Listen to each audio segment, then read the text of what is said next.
IRCTC तत्काळ ticket बुकिंगसाठी OTP अनिवार्य।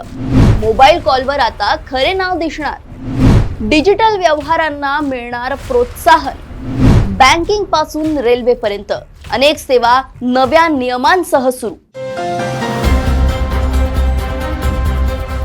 1 डिसेंबर पासून रेल्वे, बँकिंग, जीएसटी आणि टेलिकॉम क्षेत्रात मोठे बदल लागू होत आहेत। तात्काळ तिकीट बुकिंग पासून ते ATM शुल्क, जीएसटी रिटर्न्स आणि कॉलर नेम प्रेझेंटेशन पर्यंत या सर्व बदलांचा सरळ प्रभाव सामान्य ग्राहकांवर आणि प्रवाशांवर होणार आहे।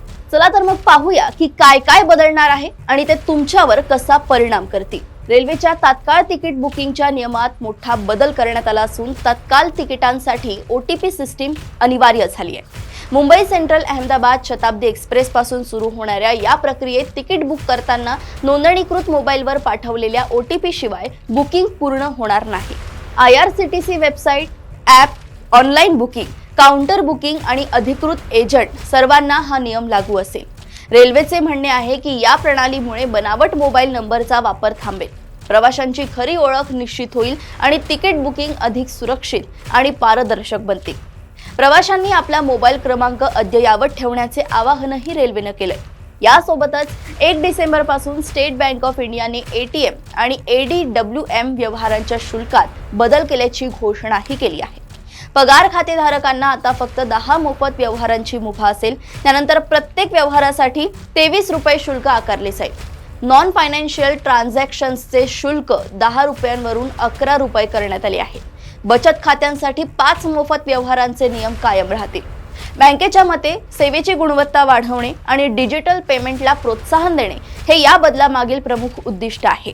याशिवाय SBIने योनो लाईट आणि ऑनलाईन SBI वरील M-Cash सुविधा बंद करण्याचा निर्णय घेतलाय। 1 डिसेंबर नंतर या फीचरद्वारे पैसे पाठवणे किंवा प्राप्त करणे शक्य राहणार नाही। ग्राहकांना UPI, NEFT, RTGS आणि IMPS सारख्या इतर पर्यायांचा वापर करण्याचा सल्ला देण्यात आला आहे।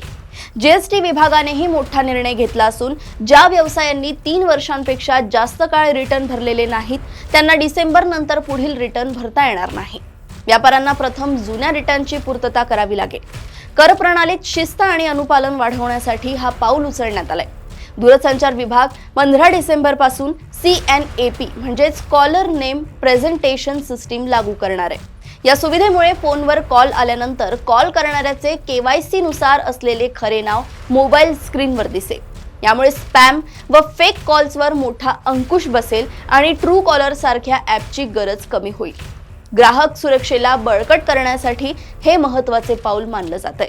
1 डिसेंबर पासून लागू झालेले हे सर्व बदल देशातील प्रवास, बँकिंग, डिजिटल सुरक्षा आणि कर प्रणाली या सर्वच क्षेत्रांवर थेट परिणाम करणारे ठरणार आहेत। हे सर्व नवे नियम तुमच्या आर्थिक व्यवहार आणि दैनंदिन संवादावर थेट परिणाम करणार आहेत। बदलांचे पालन करणे आता अत्यावश्यक ठरणार आहे। अशाच घडामोडी व अपडेट्स मी ऐश्वर्या आपल्यापर्यंत आणत राहील। तोपर्यंत बघत रहा देशोन्नती। नमस्कार।